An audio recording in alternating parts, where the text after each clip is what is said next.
Hello, అమ్మవారి గుడికి వస్తావా? వస్తాం సార్, ఎక్కండి. ఓకే. అరే గిదేంది బా ఎవరు పిచ్చినారు అంటున్నారు, జర ఆపరాదే, అర్జెంట్ గా దవాఖానకు పోవాలా, వస్తావా మళ్ళా? సార్ని అడగండి, సార్కి ఓకే అయితే నాకు ఓకే. ఏం సార్? జర హెల్ప్ చేయరాదే. జల్దీ ఎక్క. Thank you sir. మన దేవుడు సార్ ఊటీ. అందుకే మీరు చల్లగా ఉన్నారు. మాది ఆంధ్ర సార్. అందుకని మేము వేడిగా ఉన్నాం. నా మీటర్ మాత్రం వేడెక్కదు సార్.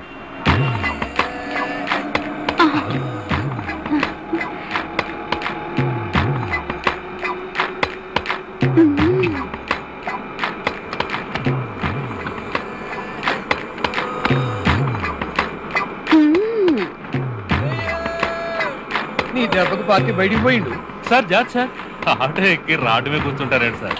నువ్వు రోడ్డు చూసి తొలవయ్యా. గోయిందా గోయిందా.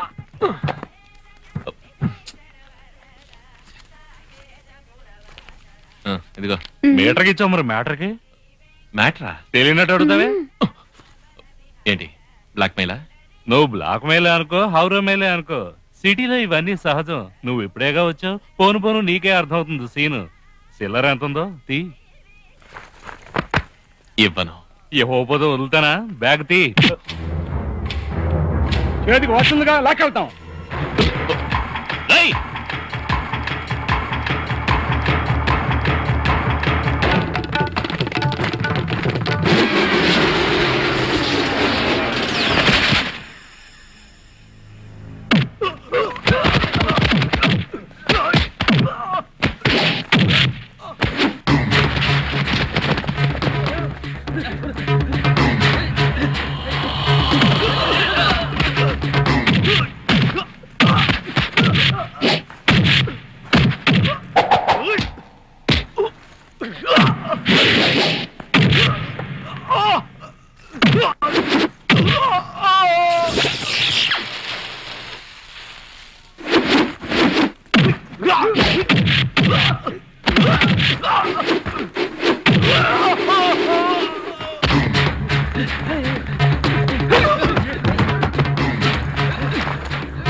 ఎవరన్నా మీరంతా?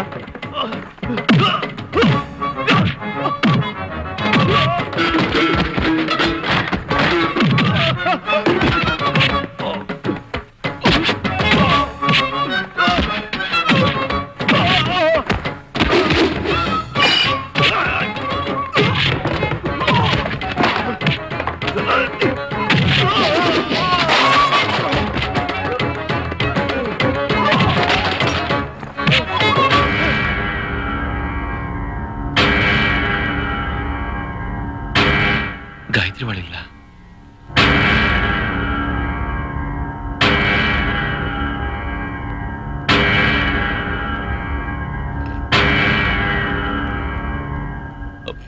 మీకు చెయ్యెత్తి దండం పెడతాను, దయచేసి ఇక్కడి నుంచి బయటికి వెళ్ళిపోండి.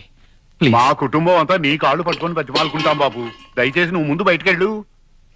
నీకు భయపడే పాపం వాళ్ళు ఒదిగి ఒదిగి ఒక్కొక్కటిగా అన్ని పగలగొట్టారు.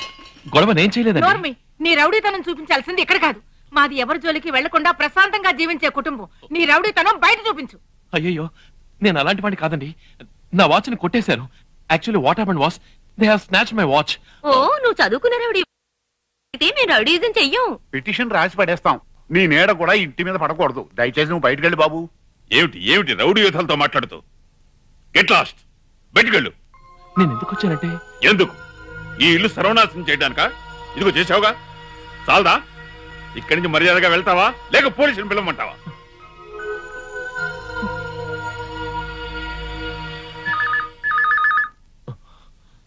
అయ్యయ్యో, రింగ్ అవుతూనే ఉంది, ఎవరు ఎత్తడం లేదే. కొంపతీసి అక్కమ్మ కూడా ఉంటాడా? ఈ ముసలాడికి ఏమైంది? 24 గంటలు ఫోన్ దగ్గర కూర్చుంటాడే, కొంప తీసి పకెట్ అన్నేచ్చాడా?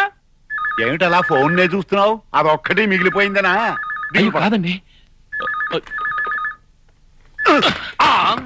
ఇప్పుడు తృప్తిగా ఉందా? బయలుదేరు. ఏంటిది? ఫోన్ రిపేర్ లేకుంటే అందరూ పకెట్స్ తినేసారా? అయ్యో, బ్యాంకు లోన్ తో కొనుక్కున్న ఫోన్ ఎరగొట్టా, డబ్బు ఎవరిస్తాను నీ బాబు. దవడ ఫోన్ చేయడానికి పేలిపోయింది. వచ్చాడు పనికి మాలినాడు. సార్ సార్ నమస్కారం. ఎవరు? ఇక్కడ ఇల్లు ఏదో ఖాళీగా ఉందని చెప్పారు. ఫ్యామిలీ మ్యానా బ్యాచులరా? నేను family man sir. Family man అయితే ఇల్లు ఎత్తికేమో, బ్యాచులర్స్ మాత్రమే ఇస్తాం. ఏంటి సార్ అలా అంటున్నారు? నాకు మొత్తం 7 అమ్మాయిలు, 2 బ్యాచులర్స్ నమ్మి ఇల్లు అద్దెకిచ్చాను. ఇప్పుడు పెద్ద అమ్మాయి అమెరికాలో వెల్ సెటిల్డ్, రెండో అమ్మాయి బాంబేలో పక్కా సెటిల్డ్, మిగిలిన వాళ్ళు 5. 4 చేద్దాం అనుకుంటున్నాను. ఇక నువ్వు బయలుదేరు. వీడెవడండి బాబు? ఈ అబ్బాయి ఎవరు? పార్టీయా? అవును సార్, ఇంకా పెళ్లి కాలేదని చెప్పారు, అందుకే లటక్కని పట్టుకొచ్చేసా. మా ఫ్యామిలీకి కరెక్ట్ గా సూట్ అయ్యే పార్టీ. బేబీస్ వచ్చి చూడండి. ఒక నిమిషం. ఏమయ్యా, అద్దెకి అడిగితే తప్పుడు ప్లేస్ కి తీసుకొచ్చు. ఇలా చూడు, ఆల్రెడీ నేను సమస్యలు ఎదుర్కొన్నాను, ఇప్పుడు మళ్ళీ ఇంకో సమస్య. వద్దయ్యా, వేరే ఇల్లు చూద్దాం. ఇలా చూడండి, మీరేమో అగ్రహారంలోనే ఇల్లు కావాలన్నారు. ఈ అగ్రహారంలో బ్యాచులర్స్ ఇల్లిచ్చేవాళ్ళు ఈయన తప్ప ఇంకెవరు లేరు. మీకు ఇల్లు కావాలంటే 4 కాదు 5 అడ్జస్ట్ అయితే తీరాలి. సార్ పార్టీ రెడీ, మిగిలిన విషయాలన్నీ మీరు మాట్లాడుకోండి. ఇలా చూడు బాబు, మంత్లీ 1500 అద్దె, 6000 రూపాయలు అడ్వాన్స్. 1వ తేదీ రాగానే టంచనగా వచ్చి తీసుకోవాలి. ఇదిగో అడ్వాన్స్. ఏంటిది? అసలు నా రూటే వేరు. అవును సార్, ఇది కంటిన్యూ అవ్వడం కట్ అవ్వడం నీ ప్రవర్తన బట్టి ఉంటుంది. ఈ కమిషన్ నాకు. వస్తాను సార్. మిగిలిన విషయాలు లోపలికి వెళ్ళి డీటెయిల్ గా మాట్లాడుకుందాం. బేబీ బ్యాగ్ తీసుకుని అబ్బాయి లోపలికి తీసుకెళ్ళు. పెద్ద నువ్వులమ్మా వచ్చి రాగానే తలసాలు. గాయత్రి, కష్టపడి అందరినీ ఒప్పించి మనం ప్రేమలో గెలవాలని ఇక్కడికి వస్తే ఏమిటి ఎదురు దెబ్బ? ఇంత జరిగిన తర్వాత కూడా మీ ఇంట్లో వాళ్ళని నేను రౌడీ కాదని ఒప్పించి మన పెళ్లి జరిగే టైంకి షష్ఠి పూర్తి అవుతుంది.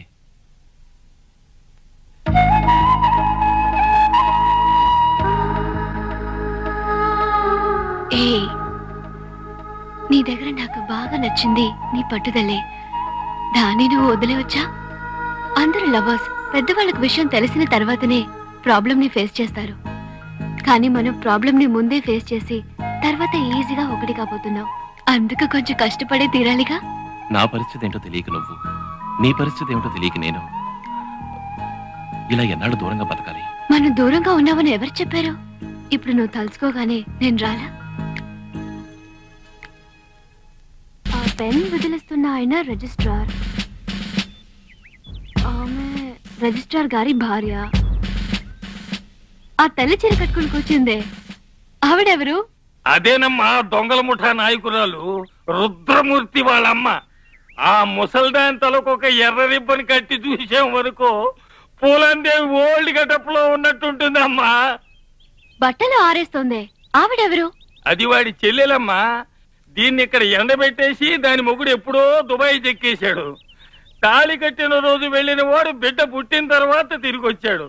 ఏమ్మా, పిల్లలు ఏమైనా ఇంటర్నెట్ లో పుడతారా?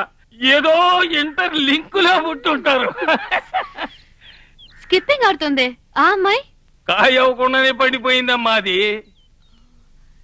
ఈ ఇంట్లో వీళ్ళేనా? వేరింకెవరైనా ఉన్నారా? ఎందుకు లేడు? ఊటీలో పనికి మాలిన వాడు ఉన్నాడు. ఏదో మృదంగాలకి తోళ్ళేస్తుంటాట. సంగీత విద్వాంసుడు అని చెప్పొచ్చుగా. అదే ఆ గాడిదే అలా చెప్పుకుంటూ ఉంటాడు. నువ్వు చూస్తూ ఉండు. ఏదో ఒక రోజు ఆ అప్రాచ్యుడు ఒక పనికి మాలిన దాన్ని ప్రేమించి లేవ తీసుకురావడం ఖాయం. ఆ రోజు ఈ కుటుంబం మీద ఊరంతా కాండ్రించి ఉమ్మేయడం ఖాయం. ఆ రోజు ఈ నాగభూషణం తలెత్తుకు తిరుగుతాడమ్మా. కావాల్సిందే. చూసావామా ఈ పిల్ల రాక్షసులు ఎలా ప్లాన్ చేసి కొడుతున్నారు? రేయ్, ఇది 99వ బంతిరా. ఇంకొకటి అయ్యండి రా, సెంచరీ నేను కొడతాను. అయ్యయ్యా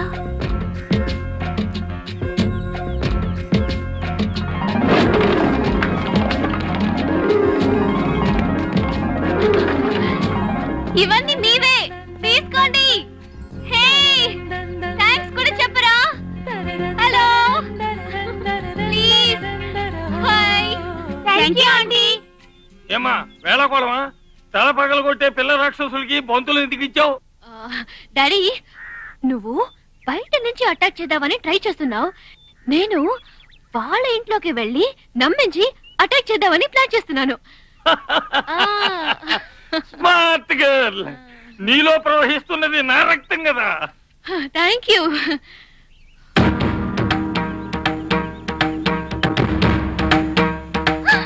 బావగారు ఇక్కడికెలా వచ్చారు?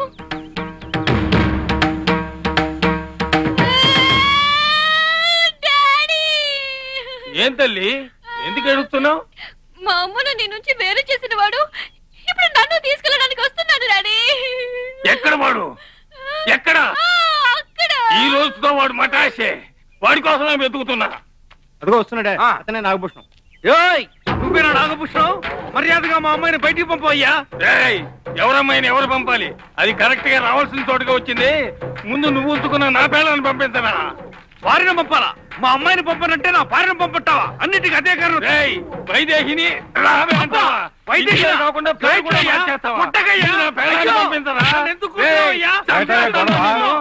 ఇది పెళ్ళాం గొడవ. వెళ్ళం గొడవా? అయితే పెద్ద గొడవే. బన్నాలు తగిలించు.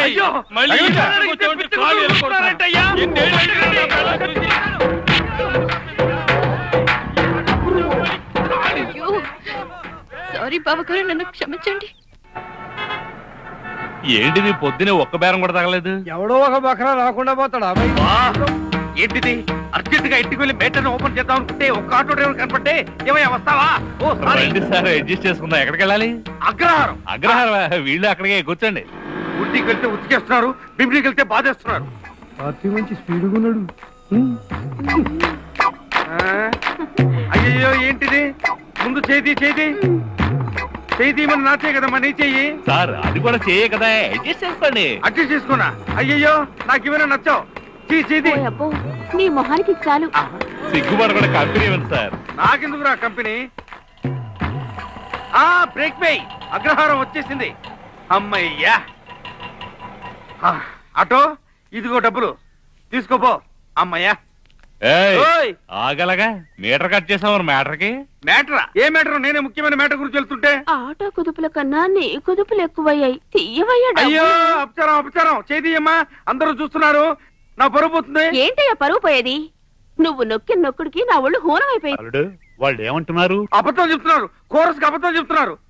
ఏమిటి అబద్ధాలు చెప్పేది? నీ బొగ్గ మీద ఉన్న కుంకుమే సాక్ష్యం చెప్తోంది. తీయవయ్యా డబ్బులు. ఏమిటండి ఊరుకో, ఇదంతా ఒక మ్యాటరా? ఇంకా చాలా ఉంది. ఇంకానా? ఊటీకి వెళ్ళి లేటుగా వచ్చిందే డౌట్. ఇంట్లో రుచి బాగా లేకపోతే చెప్పొచ్చుగా. అది వదిలేసి ఇలా హోటల్ కి పెడతారా? కర్మ, అది ఇలాంటి కాకా హోటల్ కి. ఆపు. ఇంట్లోనే తప్పు జరుగుతుందని చెప్పడానికి వస్తే ఇంట్లోనా? అంటే నన్నే తప్పు పడుతున్నారా? అతనితో ఏమిటే మాటలు? మన కుటుంబ పరువును బజార్కి ఇచ్చాడే. నేను చెప్పేది వినండి మావయ్య. ఒక ముఖ్యమైన మ్యాటరు. నిన్ను కొడుకులా చూసుకున్నందుకు మాకు మంచి మర్యాద చేసి. మావయ్య, అత్తయ్య, కామాక్షి నా మాట వినవే. అయ్యో నువ్వు మాత్రం ఇక్కడ పో. ఇంట్లో కూడా మర్యాద లేదా? రారా. అగ్రహారంలో ఎంతమంది కొడుతున్నారు, అందరూ హ్యాపీగా చూస్తున్నారే. ఊటీలో వాయించారు, బిగినిలో వాయించారు, వైజాగ్ లో పూర్తిగా తోలు చేశారు. 10 మంది అయినా సరే సినిమా హీరోలకు ఒక్క గుద్దు గుద్దారంతే. అంతే. ఏమిటి సార్ కొన్నారా? అగ్రహారం నుంచి ఒకతని తీసుకొచ్చారే. ఎక్కడ రాతను? ఎవరతను? ఏమ్రా చేయెత్తుతున్నావు? ఏమిటి సార్ వాయించేస్తున్నారు? ఆయన నాకు డబ్బులు ఇవ్వాలి సార్. ఎవరో ఇద్దరు వచ్చి ఆ డబ్బులు మేము ఇస్తామని ఇచ్చి ఆయన్ని తీసుకుని వెళ్ళిపోయారు సార్. అమ్మా క్షమించండి అమ్మా. లేవరా రే, నువ్వు ఎన్ని తప్పులైనా చెయ్యొచ్చు, కానీ ఒక ఇల్లాలి ఉసురు పోసుకోకూడదురా. అది కూడా ఇలాంటి మహా ఇల్లాలి ఉసురు పోసుకోకూడదురా. చూడరా ఆమె మొహం చూడరా. ఆమె ఎంత మహా పతివ్రత, వీళ్ళదెంత గౌరవమైన కుటుంబం. ఈ కుటుంబానికి ఏ అవమానం జరిగినా నేను సహించలేను. రై, ఈమె భర్త విషయంలో ఏం జరిగిందో చెప్పరా. అమ్మా మీ ఆయన బంగారం. ఆయన లాంటి మనిషి ఎక్కడా ఉండడు. మేము డబ్బు కక్కుర్తిపడి పనిచేస్తాం. ఆపేం చెప్పు. పైనంటే మేడ మీద ఎక్కడైనా చెప్తాం సార్. ఈసారి కూడా మంచోడే. ఆ రోజు మీ ఇంట్లో జరిగిన గొడవంతా మా వల్లనే. ఇక మీదైనా ఇలాంటి పెద్ద భాష లేకుండా బుద్ధిగా ఉంటాయి. Advice thanks sir. వస్తాను సార్. నేనే నీకు థ్యాంక్స్ చెప్పాలరా. ఆయన అలాంటి వారు కారని నాకు బాగా తెలుసు. ఇంత కష్టపడి ఆయన చెడ్డవారు కారని అందరికీ అర్థమయ్యేలా చేసావు బాబు. నువ్వు క్షేమంగా ఉండాలి. ఈ అగ్రహారమే మా అబ్బాయి గురించి తప్పుగా మాట్లాడింది. సమయానికి వచ్చి మా పరువు కాపాడారు. మీ అపనిందల వల్లే మా వాడు లెటర్ రాసేసి కాశీకి వెళ్ళిపోయాడు. మీకు బాగుందా? వాళ్లే మనకండి. వాళ్ళ పరిస్థితిలో ఎవరున్నా అలాగే ప్రవర్తిస్తారు. ఇప్పుడు నా విషయమే తీసుకోండి. మొదట నన్ను రౌడీ అనే అనుకున్నారు. దేవాలయం లాంటి ఇంటిని ధ్వంసం చేశాను. ఆ పాపానికి ప్రాయశ్చిత్తంగానే బిద్దల కొద్దీ నీళ్లు తీసుకెళ్లి అమ్మవారికి అభిషేకం చేస్తున్నాను. ఇదంతా ఎవరికి తెలుసు? నాకు తెలుసు బాబు. గుళ్ళో ప్రాయశ్చిత్తం చేసుకోవడం చూశాను. కానీ ఎందుకు చేస్తున్నావో నాకిప్పుడే అర్థమైంది. ఇప్పటికైనా అర్థం చేసుకున్నారు. చాలా థ్యాంక్స్ ఆంటీ. ఆంటీ, ఆ రోజు నేను ఈ వీణను విరక్కొట్టాను. వీణను విరక్కొట్టడం అంటే ఆ సరస్వతీదేవికి అపచారం చేసినట్టు. ఈ చెయ్యగా వీణను విరక్కొట్టింది, ఈ చెయ్యగా వీణను విరక్కొట్టింది. నాకు ఈ చెయ్యి అక్కర్లేదు ఆంటీ. నాకు ఈ చెయ్యి అక్కర్లేదు. అక్కర్లేదు బాబు, బాబు, అక్కర్లేదు. నేను చెప్పేది విను. ఎప్పుడు నువ్వు చేసిన తప్పు తెలుసుకున్నావో అప్పుడే భగవంతుడు నిన్ను క్షమించాడు. ఆంటీ, ఆంటీ, మిమ్మల్ని ఒకటి అడిగితే తప్పుగా అనుకోరుగా? ఏమిటి? భయపడకండి ఆంటీ. తుంబురుడి వల్ల తంబురా పవిత్రమైంది, కృష్ణుడి వల్ల వేణువు పవిత్రమైంది. అలాగే మన కులదైవం సరస్వతి వల్ల ఈ వీణ పవిత్రమైంది. నేను విరగొట్టిన ఈ వీణను నేనే బాగు చేసి మళ్ళీ ఇంట్లో సంగీతం వినిపించేలా చేస్తాను. ఖచ్చితంగా చేస్తాను.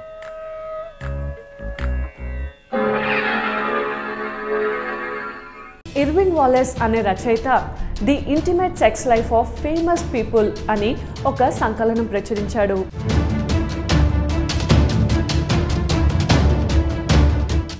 ఫెటిష్ అంటే నగ్నంగా నిద్రించడం అనే విభాగం కింద గాంధీ పేరు కనబడుతుంది.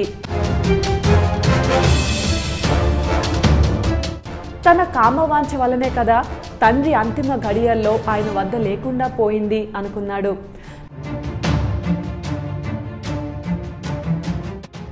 గాంధీ బ్రహ్మచర్య ప్రయోగాల గురించి అర్థం చేసుకోవాలంటే సెక్స్ గురించి గాంధీ అభిప్రాయం తెలుసుకోవాలి.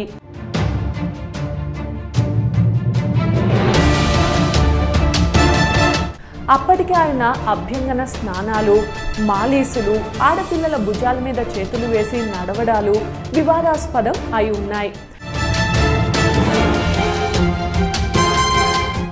దీక్ష శారీరక బ్రహ్మచర్యానికే పరిమితం కాకుండా మానసికంగా కూడా తను బ్రహ్మచారి కావాలని ఆయన ఆశించాడు. దీన్ని బట్టి సెక్స్ పట్ల ఆయనకు అపరాధ భావన ఉండేదని తెలుస్తోంది. గాంధీ ఆ స్త్రీలను తన పక్క మీద తన దుప్పట్లోనే పడుకోమనేవారట. 2010లో జార్జ్ ఆడమ్స్ అనే ఆయన గాంధీ నేకెడ్ అంబిషన్ అనే పుస్తకం రాస్తూ మళ్ళీ వీటి గురించి విమర్శించాడు. గాంధీ ట్రూత్ రాసిన ఎరిక్ ఎరిక్సన్ సిద్ధాంతం ప్రకారం గాంధీ జీవితంలో మాతృత్వ భావనకు ముఖ్య స్థానం ఉంది. ఒంటరితనం అనుభవించినప్పుడు ఆయన తల్లి ప్రేమకై తప్పించి స్త్రీ కౌగిలిలో సేద తీరేవాడు. నౌఖలి పర్యటన తర్వాత నుంచి క్రమం తప్పకుండా ఆయన పక్కనే లంగా జాకెట్ వేసుకొని పక్కనే పడుకునేది. తన భర్తకు ఈ వ్యవహారం నచ్చలేదని కూడా ఆమె చెప్పింది. ముందేను సమర్థిస్తూ శివసేన అధినేత బాల్ ఠాక్రే గాంధీతో పోల్చి తేల్చాడు.